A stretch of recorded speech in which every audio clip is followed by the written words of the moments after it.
जो कुछ आज अपन देख रहे हैं ये नया नहीं है, अतीत की स्मृतियां हैं। क्योंकि अतीत में कुछ ऐसा घटित हुआ, शास्त्रों में लिखा कि उस घटित दृश्य को पढ़कर के चातुर्मास में बिजोलिया का जो इतिहास शास्त्रों के पन्नों पर जब पढ़ा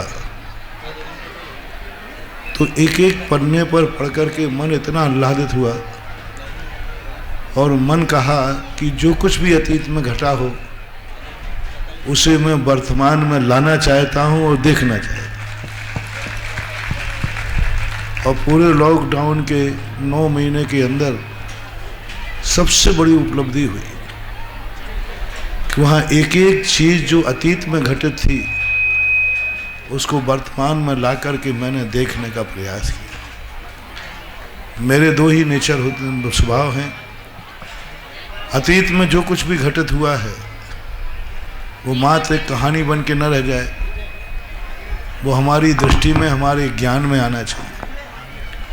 आप लोगों ने देखा रामायण पढ़ते आए लोग, कथाएं होती आईं, कितने बार रामायण में, भारत में अपनी रामायण की कथाएं होती हैं, सुनते आए।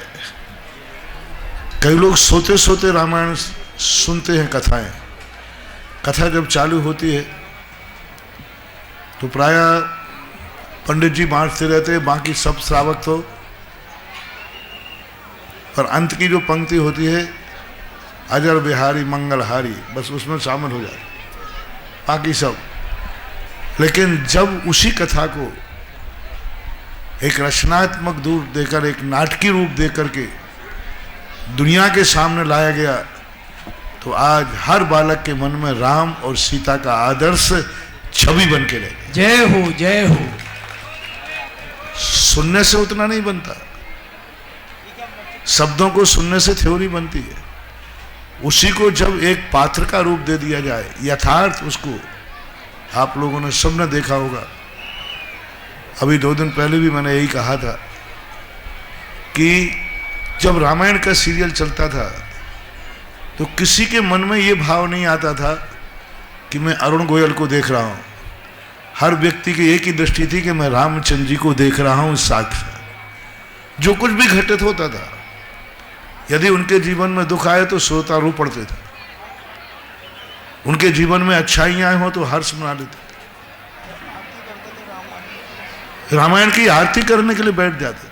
और आज भी हर बच्चे के मन में इसी प्रकार से अतीत में जो घटनाएं शास्त्रों में लिखी हैं उनको शास्त्रीय भाषा में पढ़ने से हम ज़्यादा उसको सुरक्षित नहीं कर पाएंगे। उसका यदि नाटकीय मंचन कर दिया जाए तो व्यक्ति को 1 मिनट में याद हो जाता है, अच्छा ऐसे मैंने कहा कि भगवान ऐसे गगन विहार करते थे, भगवान का जुलूस ऐसा निकलता था, लोग सुन गए।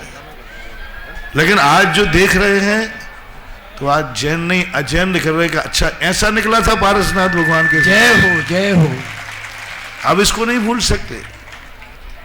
अब वो गगन विहारी मूर्ति जो ट्रक में चल रही है उसको नहीं भूलेंगे लोग, गांव वाले।